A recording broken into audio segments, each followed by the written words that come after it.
Hello అంటే ఒకటి cross type ఆవు అయితే బాగుంది, కొమ్ము చిన్నది ఆవు, కనుకట్టు అంతా బాగుంది, చూసుకోవచ్చు మీరు.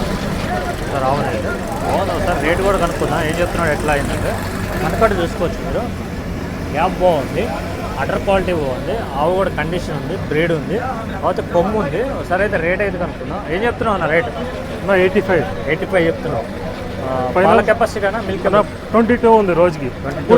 11 ఏ సంత అన్న? చింతామణి మార్కెట్. ఎప్పుడెప్పుడు చదువుతారు? సండే ప్రతి సండే ఎన్నింటికి స్టార్ట్ అవుతా? మార్నింగ్ 5 నుంచి 11:30. మార్నింగ్ 5 నుంచి మార్నింగ్ 11:30 వరకు చూసుకోవచ్చు. ఆవు అయితే బాగుంది. బ్రీడ్ ఏమంటారు అన్నది? HF cross. హెచ్ఎఫ్లో క్రాస్ మీడియము, సన్నకట్టు బాగుంది, చూసుకోవచ్చు. ఇచ్చేదన్నా ఫైనల్ రేట్? 75 అయితే ఇస్తాను. మిల్క్ కెపాసిటీ రోజుకి 11 ఉంది. రోజు 11. పూటికి 11, రోజుకి 22 ఉంది.